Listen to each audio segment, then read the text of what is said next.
Hey, peace family, Jay Morrison coming to you live from the Legacy Center here in Atlanta, Georgia for another episode of Money Church Monday. This is like number 80-something episodes of a spiritual podcast, self-development for entrepreneurs with my brother, co-host, spiritual mentor, the King, Brian C. Dean. Bless you, sir. And we're going to bless you tonight. I paused for a couple of weeks because I flow in the spirit.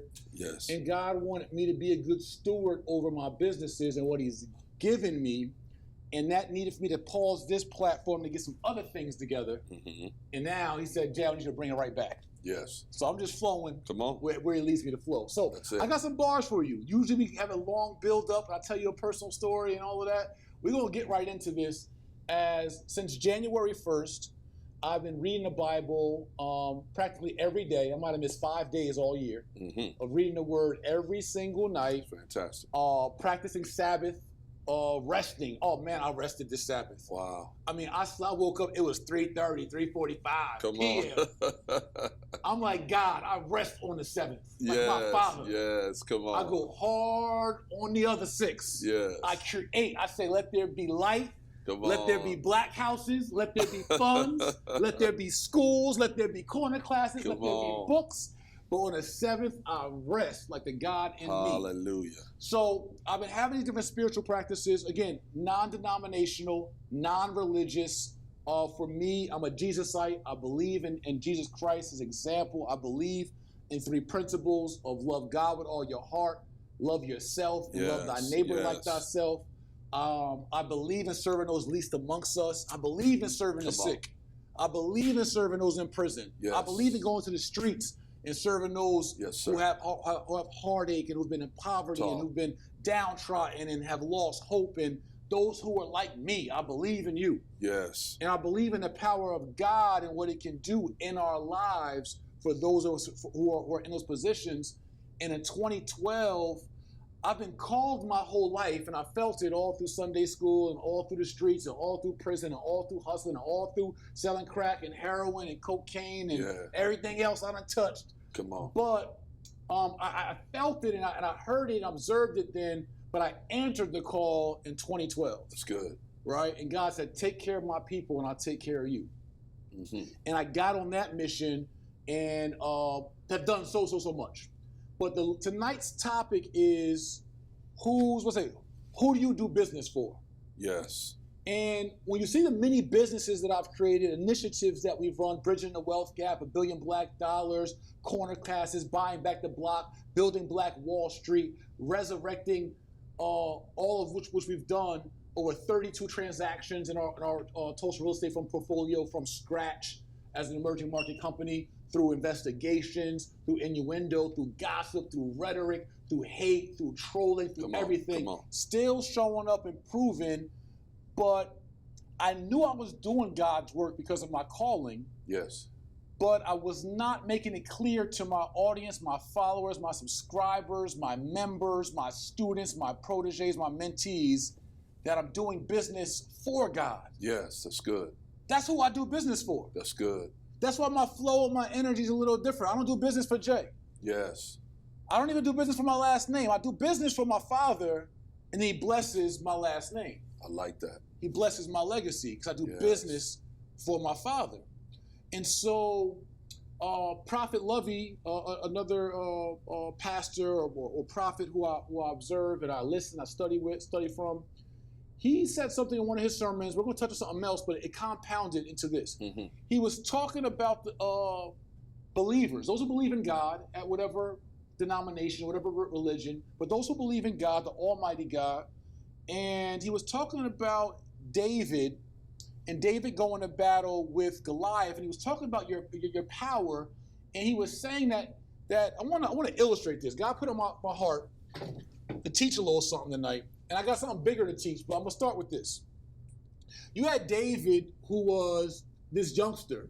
Mm-hmm. He was not the eldest in his family. Usually in culture, Hebrew culture, the oldest son was the one that carried the father's name and the legacy and led the family. David wasn't the oldest son.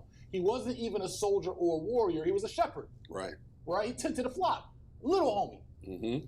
And there was this big giant Goliath that was a Philistine who was killing the people of Israel, killing the Hebrews, right? Killing God's people, and then taunting them, who want this work? Right. I'll murder all of you. Pull up. Who want this work? What's your addy? So he's taunting the people of Israel, and David gets so offended by them taunting the people of Israel as the shepherd, as the young one out the crew. He says, I got him. Yeah. I'll take him on. And we know the story, if you went to Sunday school or heard it through, common culture, that David had a slingshot, not even a sword. Right. Goliath had a sword like the size of David, not even a sword, and he slings the slingshot, kills the giant Goliath, but David said, in his power, he was about God's business, and because of God's might in him and calling on him, David became a great king from a shepherd. Right? I'm going somewhere with this. Who do you do business for? Yeah. Because who you do business for dictates the power behind your business. That's good. Right? So, we all go through trials in life. We all go through all that as entrepreneurs and all that. And so, as I'm reading my word, I told you I read my word every night. I'm reading this weekend. Sometimes I read one chapter or one verse. Sometimes one chapter, sometimes one verse. I get tired sometimes. Man, listen, God, I'm going to meet my commitment because I believe in always do something, never do nothing. That's good. If you say I'm going to work out every day, I'm going to work out every day. If I'm going to get on the ground and do one push-up, 5 or 10, I still worked out. I'm never going to do nothing. I'm always going to do something when I commit to my goals. That's good. So when I want to read my word every day, I want to read my word whether I binge out and read 5 chapters or a whole book of the Bible, or I'm exhausted or just out of mind frame and I read one verse. Right. So I start reading and we get into, if you pull it up for me, Bishop, Chronicles. I'm in 2nd Chronicles right now. So I thought I would finish reading the Bible this year, or at least be halfway through. But from January 1st of 2022 to December 12th, I'm now in 2nd Chronicles. I'm in chapter 14 now, but we're going to read something from verse 13. And I want to talk about who you do business for. Get past the religion. Get past your conceptions, misconceptions, or however you feel about the Bible. I want us to be wise enough to still be able to extract and take on good food from a source of information that makes sense. Yes. Yes. That is still, sense, S-E-N-S-E and C-E-N-T-S. Yes, right? It's that's profitable good. for us, right? Regardless of the source. I'm wise enough where I listen to bums on the street. I listen to my haters. I listen to my loved ones. I listen to my staff. I listen to the janitor in the building, as well as my director of operations. Yes. And I'll spit out what's not for me, and I'll take what's for me. That's good. I'm wise enough to do that. That's good. I'm mature enough to do that, right? So I don't put up blockers and I don't block blessings because they don't have a red bow and a pretty box. Come on now. I learned that sometimes your best blessings might be in a pissy box that's beat up, cardboard box that got some holes in it, might be your biggest blessing. Talk, sir. Because God does not look at the countenance of things, he looks at the heart of things. Yes. Right? It's not the look of things or the heart or the look of a man or woman, it's the heart of a man or woman. Come on. So I don't have someone that comes to me a little more disheveled or a little this or that, and then I write you off, or because you got a nice watch on, I immediately accept you. I'm looking at your heart. Right. You could be a crook with a watch. You could be evil with bling bling. You could be evil in a Rolls Royce. That doesn't matter to me. I'm looking at your heart. Yeah. So let's go real quick, Bishop, if we can. I think it says Chronicles, 2 Chronicles 13, I think starting at verse 4. Yes, sir. And it reads, and Abijah stood up upon Mount Zemaraim, which is in Mount Ephraim, and said, hear me, thou Jeroboam and all Israel, ought ye not to know that the Lord God of Israel gave the kingdom over to Israel to David forever, even to him and to his sons by a covenant of salt. Okay, boom. Let's stop right there. I'm gonna break this down. God told me to do this in my head. That's how I'm gonna do how he told me to do it. Yes, sir. So Abijah, right? Peep game, y'all. Just follow me. We talking about legacy, all of that. Who you do business for, it's all gonna make sense. You know, like, wow, Jay, you brought it home. just rock with me for a minute, please. So Abijah, I might be spelling this wrong, but I think it's like A-B-I-J-A-H. Yes, it is. Okay, so check it out. Abijah is a son, right? We're going family tree now. To, I think it was Rehoboam was his father, right? I'm spelling it wrong. All right. But Something like that. It's in the chapter before that. He Yes, died sir. in chapter before that. So we're going to call him Rehoboam for now, right? Pardon me if I'm wrong, right? All right. Something like that. Rehoboam or something like that. Rehoboam, I think. Okay, something like that. Cool. But Rehoboam was a son to Solomon. Yes. Okay? King Solomon. These are all kings, mind you. King Solomon, King Rehoboam. These are kings of Israel.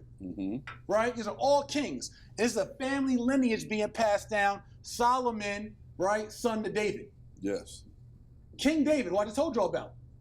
This king, King David, right? And before King David was Saul, who's not part of this family tree, but Saul's inheritance, because Saul listened to the people and didn't follow God. God said, I'm going to take your blessing, your favor, your rulership over my people, and I'm passing that on to your servant. And it went down over to David, and then David's lineage forever. So God said, right, we're talking about legacy, lineage.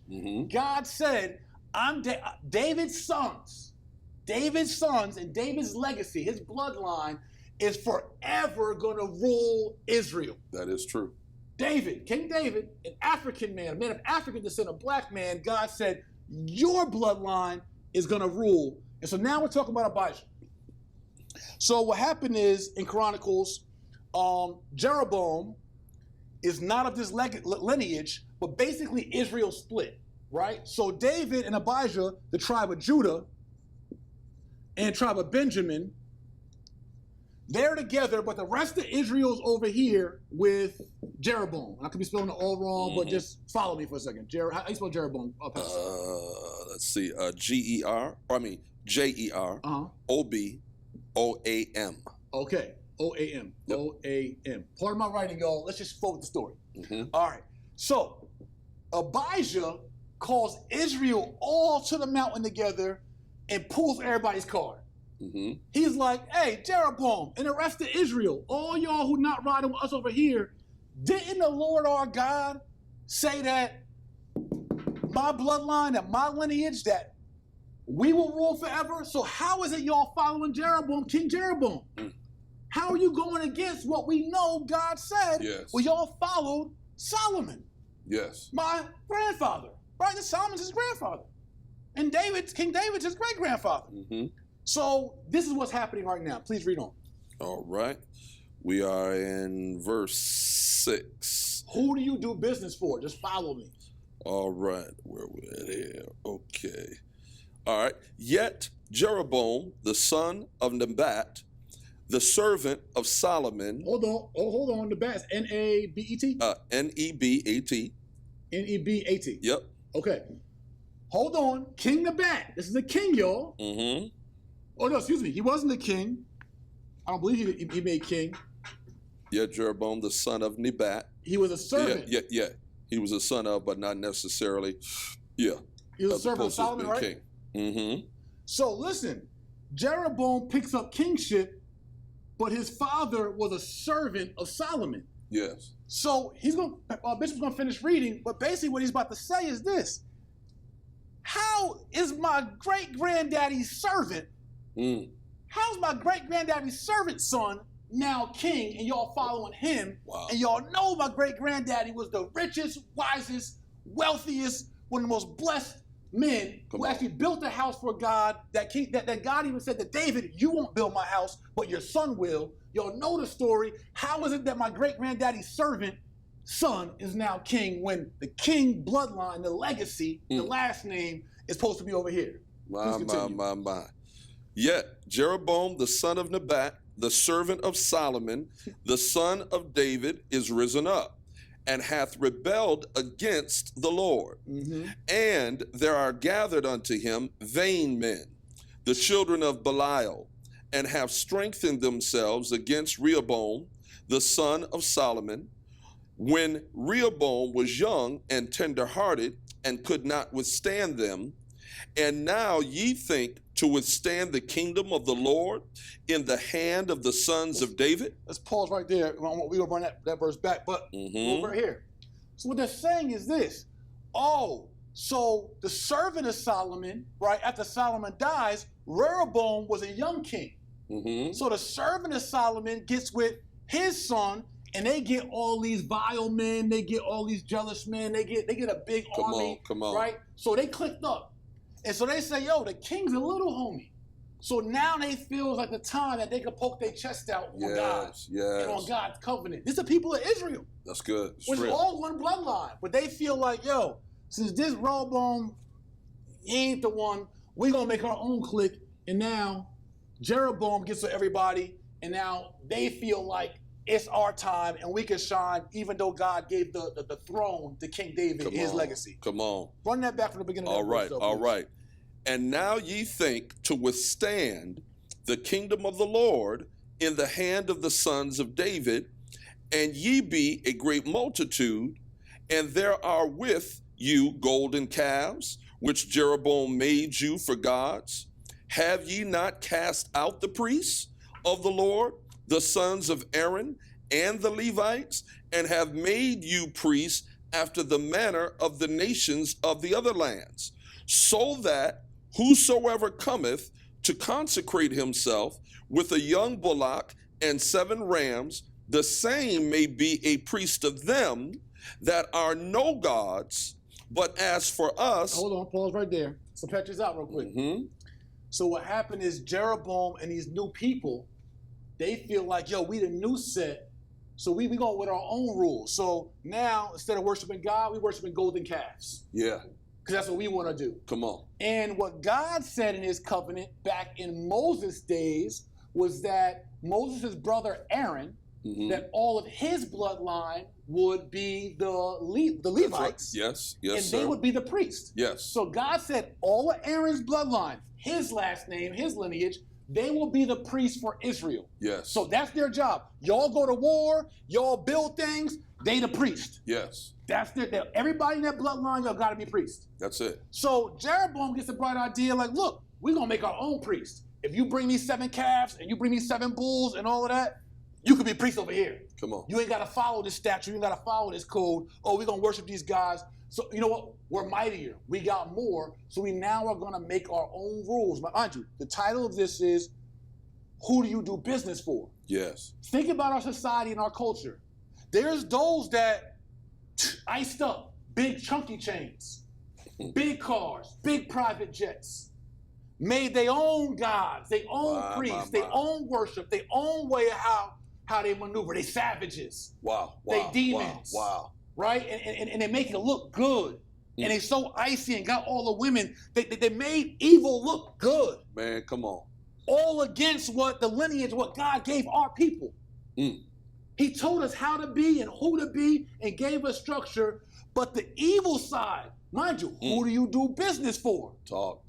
There's those that do business for other gods. Wow. There's those in our culture who look good, who iced up, who got the blue check and millions of followers and everything that we desire in our physical flesh, but they doing business for other gods. My. Come on. Keep reading, please. Ooh. But as for us, the Lord is our God, and we have not forsaken him. Facts. And the priests which minister unto the Lord are the sons of Aaron. That's what God said. Come on. And the Levites wait upon their business, and they burn unto the Lord every morning and every evening burnt sacrifices and sweet incense. The showbread also set they in order upon the pure table, and the candlestick of gold, which with the lamp thereof, to burn every evening, for we keep the charge of the Lord our God, but ye have forsaken him. So right there, all that says is we follow code. Yes. We on code with what our father, what our creator, what our culture, what our granddaddies, think about how our granddaddies and our grandmamas, how they moved. It was yes, sir. It was yes, ma'am. You wasn't sagging your pants. I couldn't even say, huh. Yeah, right. I know that's right. Huh. I know that's right. Your mom called you, you say, huh? Man, yeah. What? We talking about values, culture. Right. You see how our values and culture is getting diminished? Yeah. Because the other side, who doing business for another God, they might be bigger in numbers. They might be flashier. Come on. It might look better. Come on. So now we subscribe to that other side, that other energy that we know not us.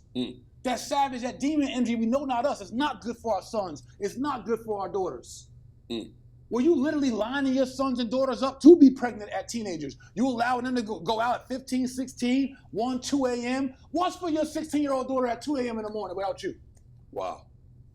Worshiping other gods. Being about other business. Please continue on. My. And behold, God himself is with us for our captain and his priests with sounding trumpets to cry alarm against you. Now hold on. Remember, this is just not a Bible verse.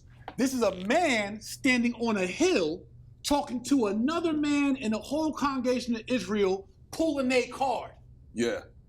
This is the son, the great-great-grandson of David, the great-grandson of Solomon, the grandson of Rehoboam, Abijah, talking to, who's part of Judah, talking to his opposition who done broke code and broke line. It's like black people, right?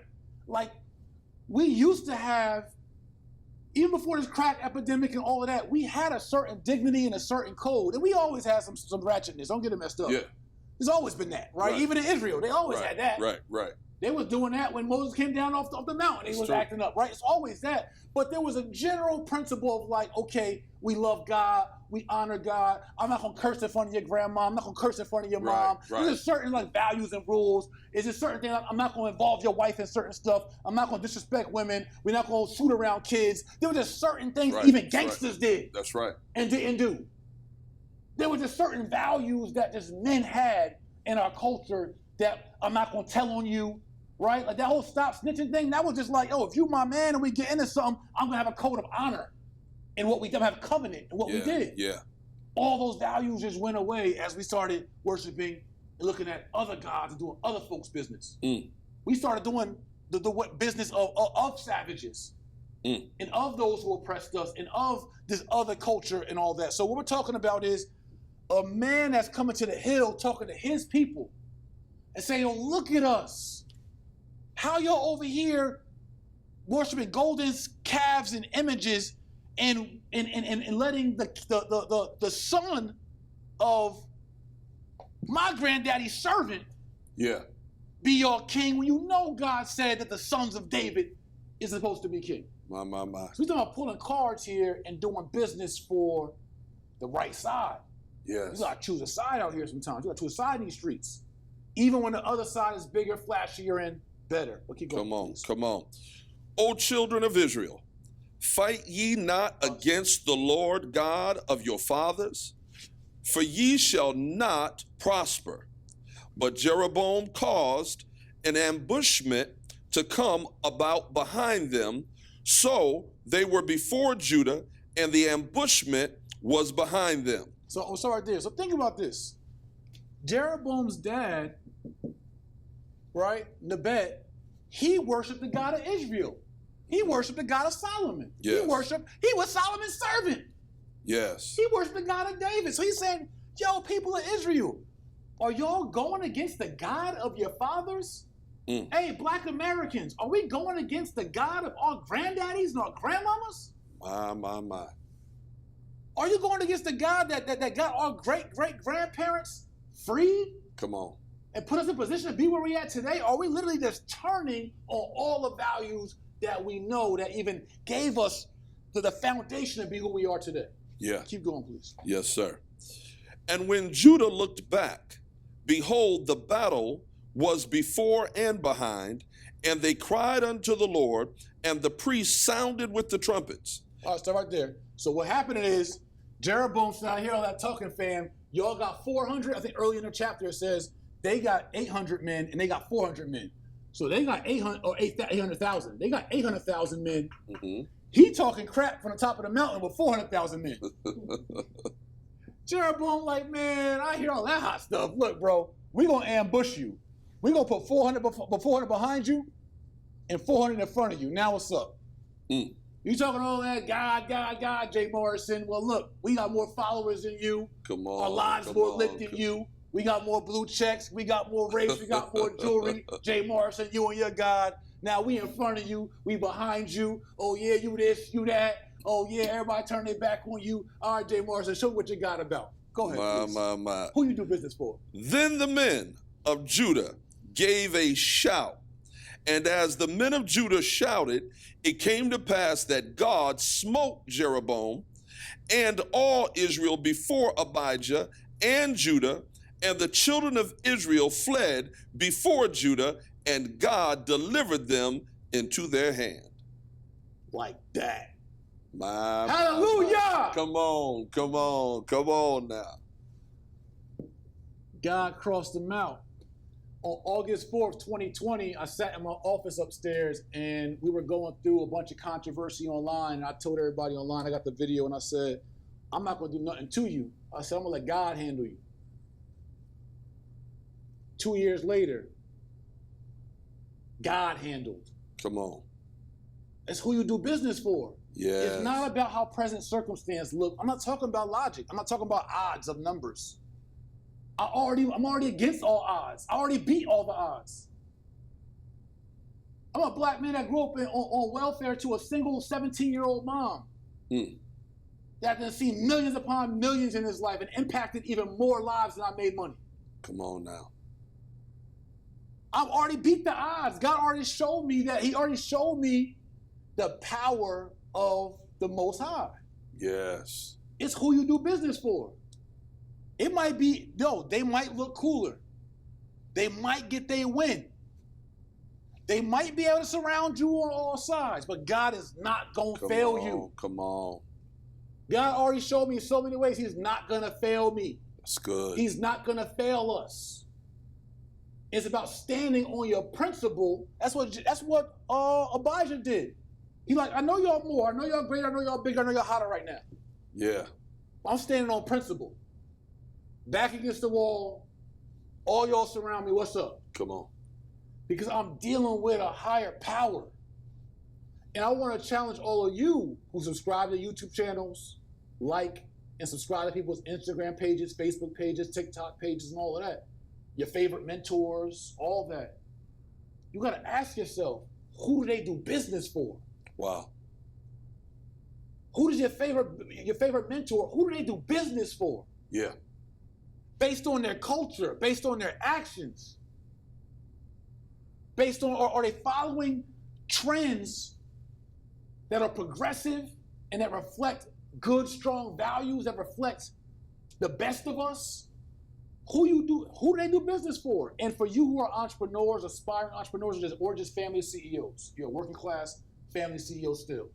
You don't got to be an entrepreneur. You can be a working class, 9 to 5, family entrepreneur, family CEO. Yeah. And for you, who do you do business on behalf of your family for? Is your family, are you setting your family up to be a part of the multitude, the masses, the popular trend, those who have the numbers, but you know values are all wrong because it look better? Or are you saying, as for me and my house, we're going to serve the Lord? Come on. We're going to have some principle around here. There's certain things we're going to do and we're not going to say. That's right.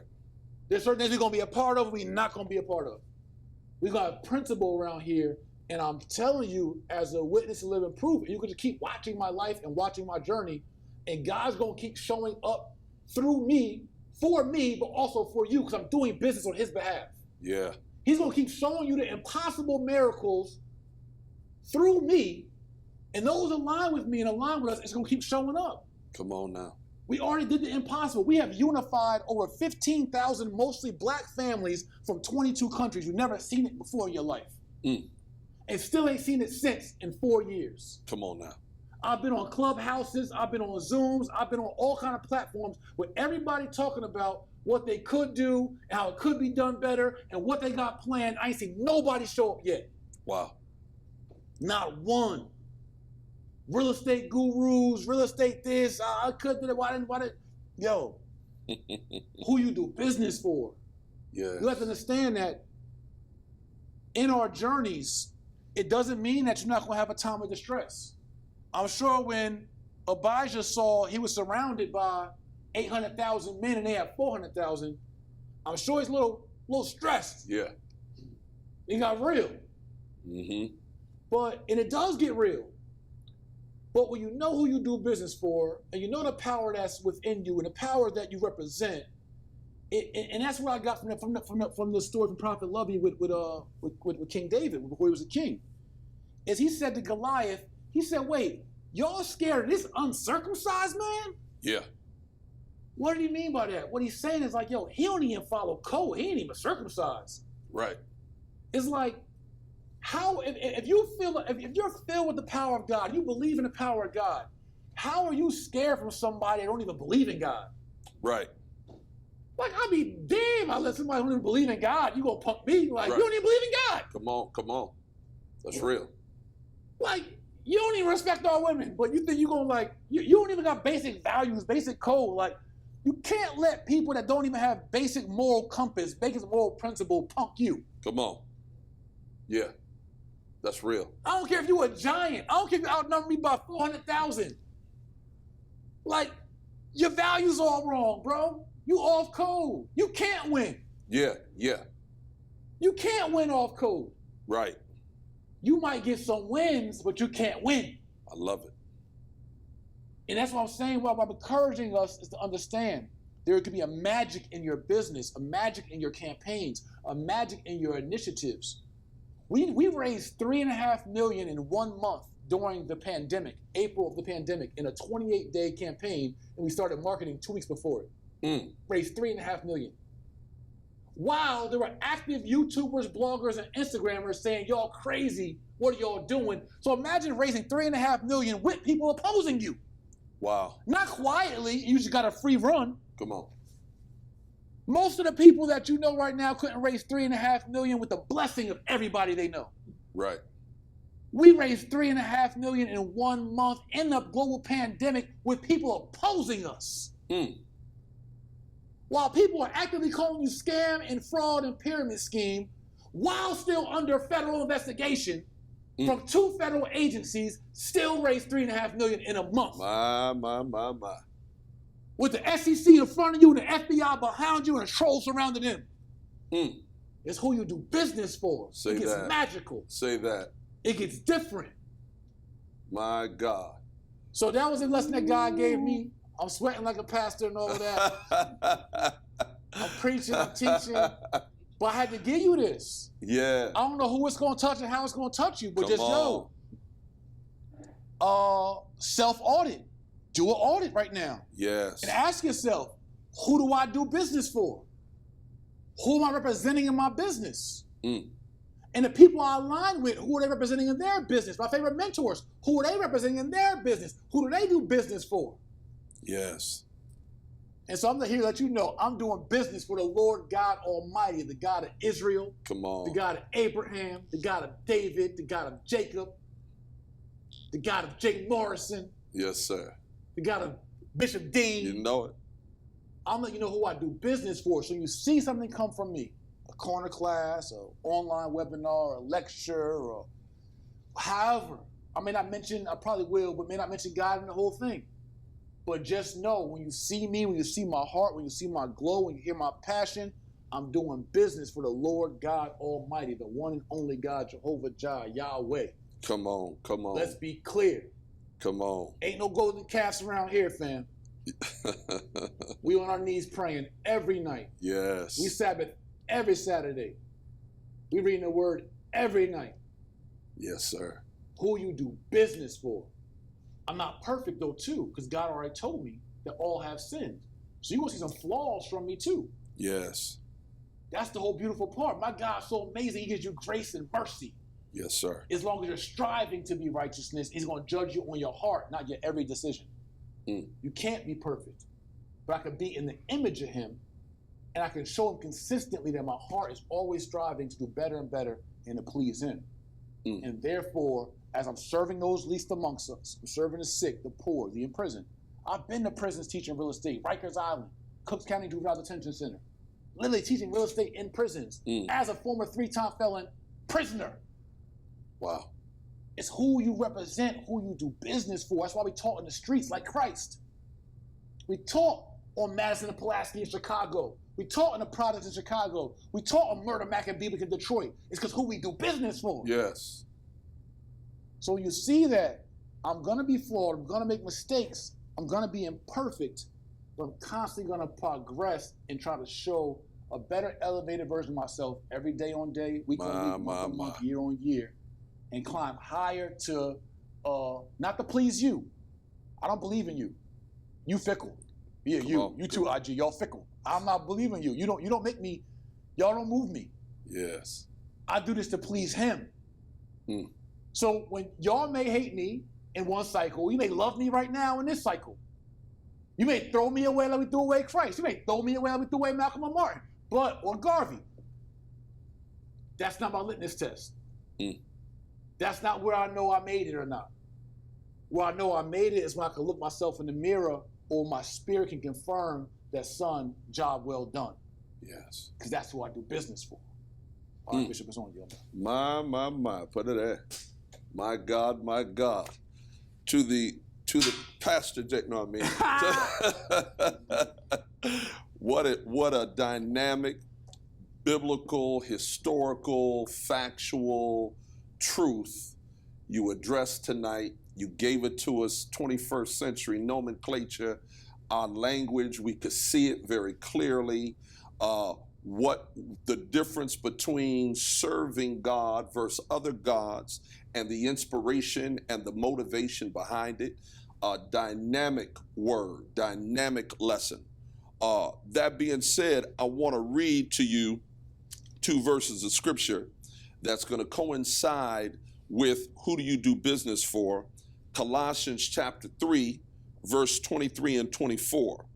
It says, and whatsoever ye do, do it heartily as unto the Lord, and not unto men, knowing that of the Lord ye shall receive the reward of the inheritance, for ye serve the Lord Christ.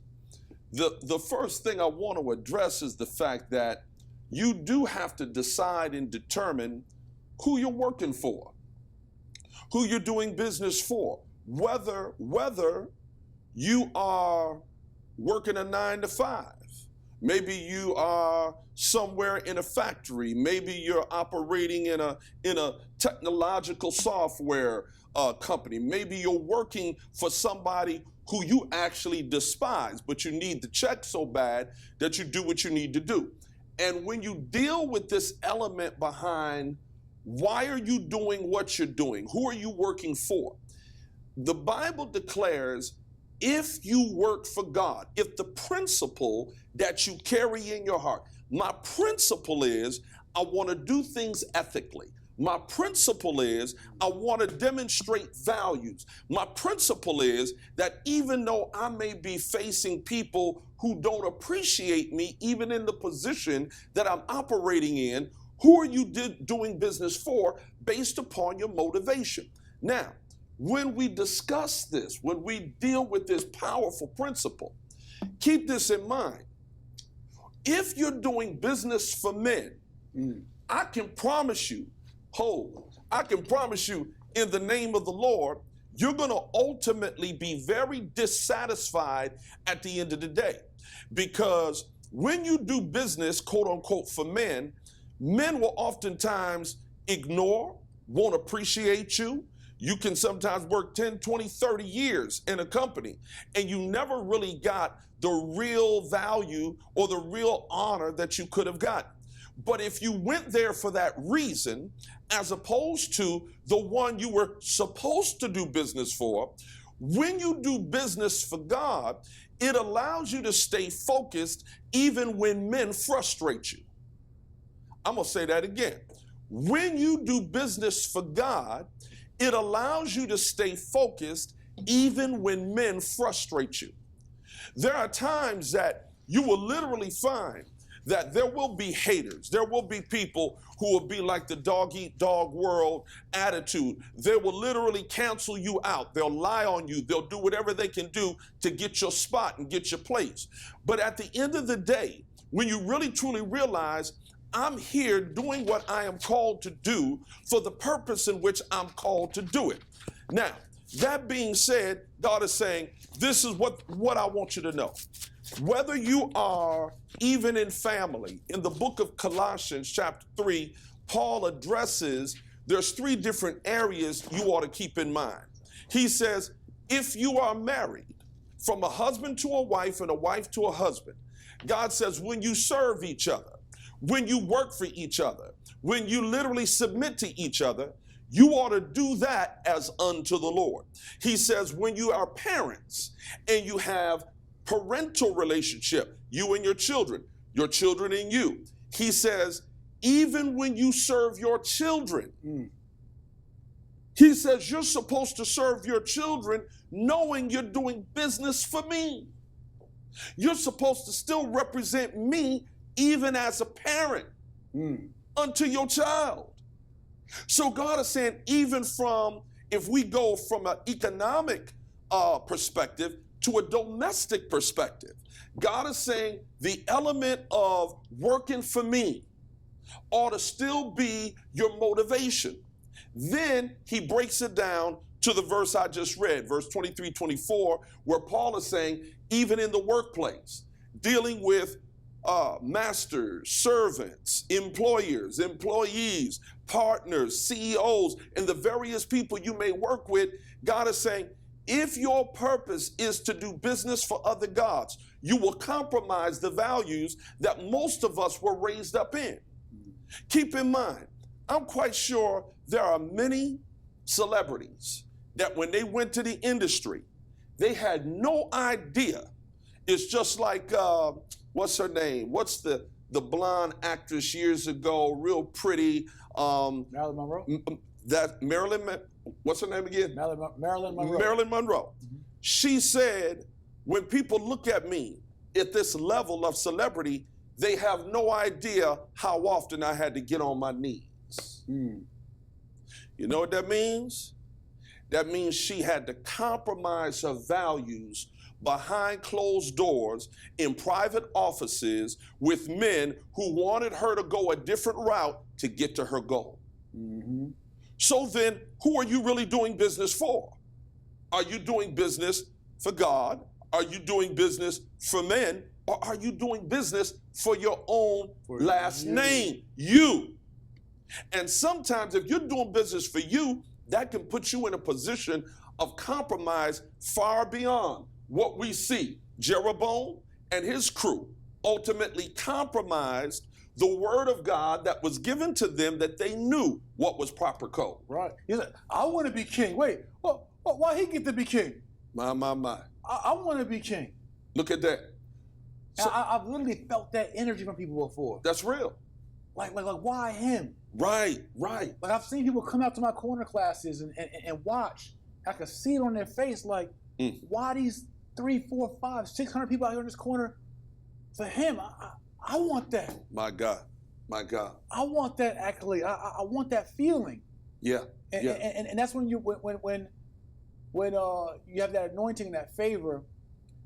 People want the anointing and the favor, but don't want to fall in line. That's it. And see, you received your call 2012. Take care of my people, I take care of you. So that became your motivation. You knew you were doing it for God. Now, this is very important. David, since we're dealing with David, as a shepherd, before he was ever called by God to address Goliath, David was taking care of a few sheep on a back hill for his father as a shepherd. And the Bible says that while he was taking care of that few sheep, that's just like you're trying to make it big. You got big goals. You got big dreams, which is all good. But at the end of the day, no one realizes how you're making it right now off of a shoestring budget. You got just a little bit of money. You're trying to get here, get there. You're trying to allow your kids to have a little something here, a little something there. And no one realizes what you're going through at this moment. Well, watch this. David knew that while he was taking care of those few sheep, he was willing to risk his life doing it. He knew he was doing it for God, because the Bible said when the lion and the bear came after the sheep, he put his life in line and he literally fought off the lion and the bear to protect those few sheep, which means he knew he wasn't working for his daddy. Matter of fact, we don't even realize his father knew about it until he spoke to the king Saul and told Saul, listen, This Goliath is no different than the lions and the bears that I deal with every day protecting the flock. See, God is looking at you. God, matter of fact, God told Samuel, when Samuel was anointing 7 different brothers, he was trying to anoint 7 different brothers before David, Eliab and all the other brothers. And then he finally gets to David, and Samuel says, God says to Samuel, Samuel, stop looking at the outward man. He says, I'm the God who looks at the heart. Realize I'm looking at where a man's heart is. David had the kind of heart that when nobody else was looking, he was working for God. And guess what? When the time came for God to elevate him, promote him, and take him up to become the general of the Israelite army and ultimately the king of the Israelite nation, it was a result of him doing for God what only God could see when no one else could see it. What's the point? The point is, who are you doing business for? Is it God? Is it you? Is it men? And when you're doing business for God, it allows you to do business even when it's little business. Yeah. We want God to bless us with millions, but how do you treat 1,000? That's good. Can you show God I'm a good steward over 5 sheep? Come on. And I'm willing to risk my life against lions and bears for 5 sheep. Yeah. So then God can say, well, if you're brave enough, courageous enough to risk your life and diligent enough, a good fiduciary, a good steward to risk your life for 5 sheep, then I know you'd risk your life for That's it. all Millions. my people. Come on, that's it. We got to be better stewards over the little we have before we expect so much from. That's top. Right? That's tight. You want all the followers. You want all of this. Well, how are you nurturing the followers you have right now? Yeah. How many times are you going live in your business? How many times are you sending mailers out? How many times are you calling your customers? The 10 customers you got right now, how do you treat them before you have 10,000? Come on. How do we treat the little and it proves that we're prepared for a lot? That's it. That's fact. That's God business. Yes, it is. Yes, it is. And if you're not careful, you can feel like because you're working with a little, matter of fact, there's a verse of scripture in the book of Revelation that says, despise not the day of small things. God is saying, I'm looking at how you operate with the little, but don't despise that. Despise not the day of small things. And if you're not careful, because you're working with small, you can feel like it doesn't count. So whether or not you're a janitor right now, whether or not you're still working on your degree, but meanwhile you're working in a restaurant trying to get that degree, whether or not you're trying to save up your first $5,000 to put down on a down payment for the first house that you want to flip, whatever the case may be. But while you're working with the small, this is what God says. Do not go into what they call, there's a term they call in the marketplace called quiet quitting, where you start backing up from the full responsibility and you do just enough to get by. You're quietly quitting. And so when you're dealing with that attitude where you're now operating in just enough, God is looking at that. He's looking at whether or not you're demonstrating sound ethic towards him. If you really truly realize I'm working for God, you won't be like the man who I heard the story of years ago who said, he was working in a factory and every time the boss would come through, the man would get up and he would, look busy. Right. And then the moment the boss would walk by, he'd say, the boss think I'm working, but I ain't. And the boss would come through the next day and he'd rise up and do what he do. And as soon as the boss leave, he turned to his brothers and say, man, the boss think I'm working, but I ain't. Third time, same situation. Boss think I'm working, but I ain't. And by the 4th day, the boss came through and spoke to all his fellow employees and say, he think he getting paid, but he ain't. Now see, what we don't know is God is the one that ultimately rewards you for the labor you give. So when you do it unto him, He's the one that gives you the inheritance. He's the one that gives you the pay. He's the one that gives you the accrued interest and everything you've been waiting on, but you got to do it with the right attitude. Why am I the parent that I've been made to be? Why am I the husband, the wife that I've been made to be? Why am I the CEO I've been made to be? Can you be a fantastic employee or even a volunteer? Yeah. You may not even be an employee yet, but can you work like, quote unquote, the movie Pursuit of Happiness, when Will Smith was demonstrating even at the level of proof. Come on. And that level of volunteerism, inspirational motivation, dedication, all of that was proven to those who could see him that he's worthy of promotion.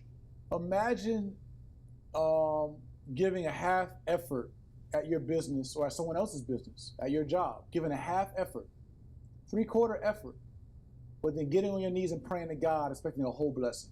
Wow. Imagine how that looked. God, bless you more, bless you more, bless you more. I want a bigger job, I want a promotion. Oh, I want my own thing. Oh, I want wealth.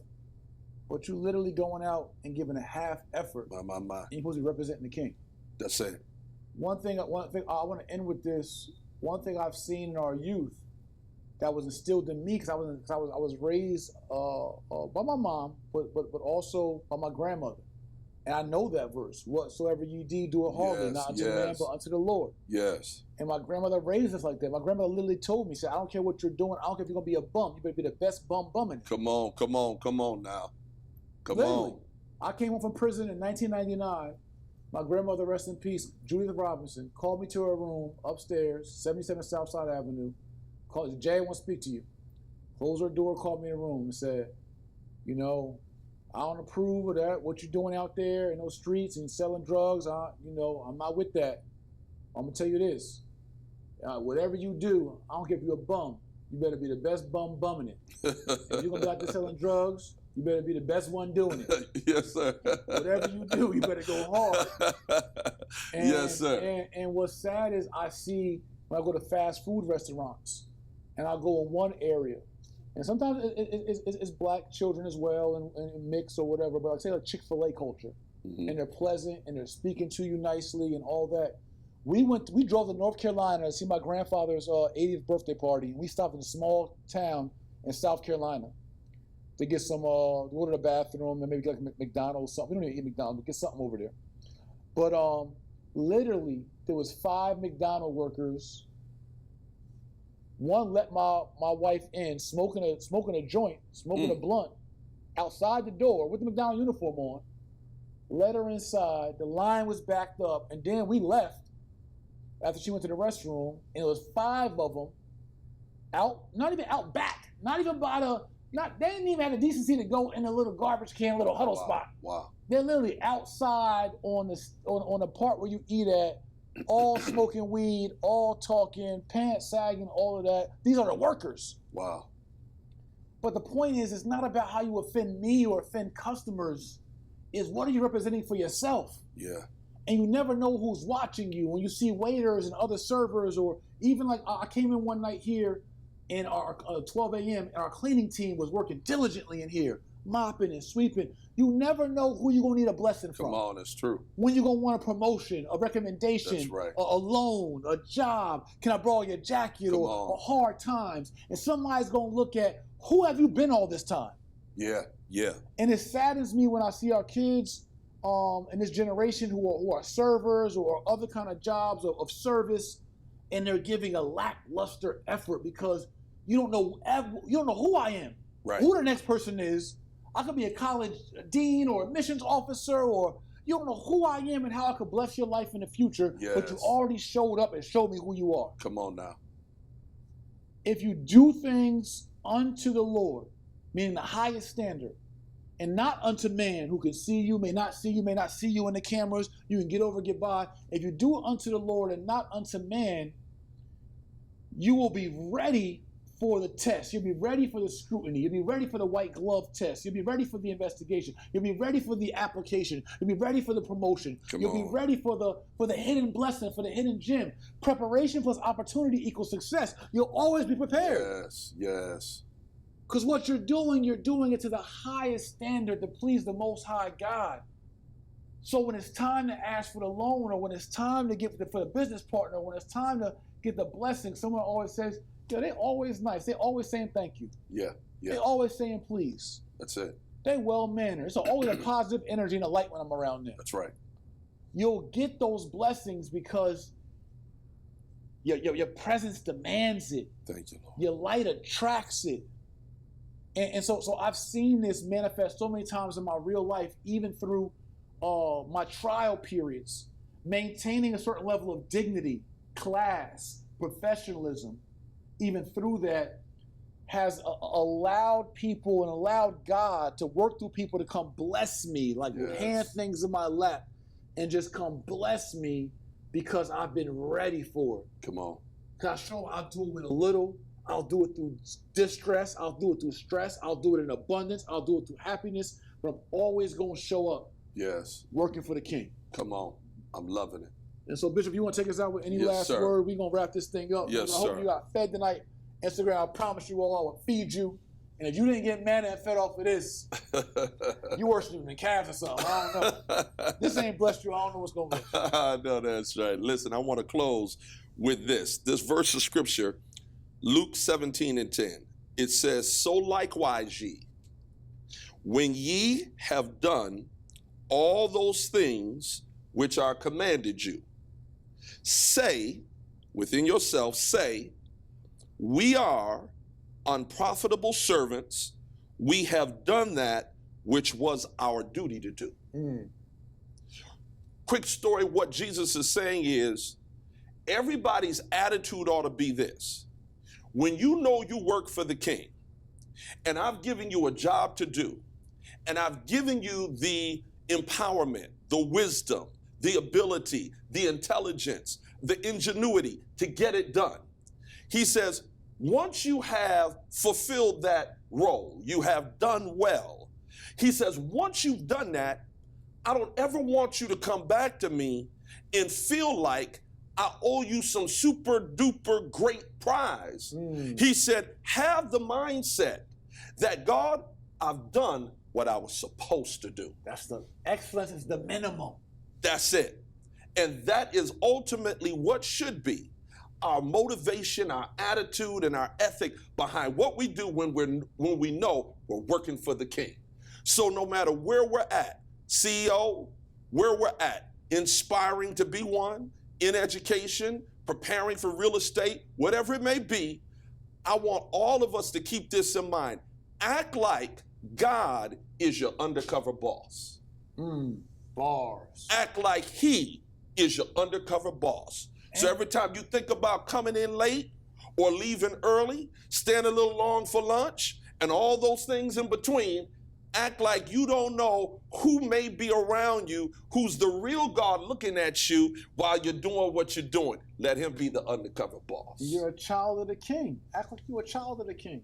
Yes. Waiting for your inheritance. So anyway, family, we're going to wrap up this 80-something episode of Money Church Monday. We lost count, but God has been good.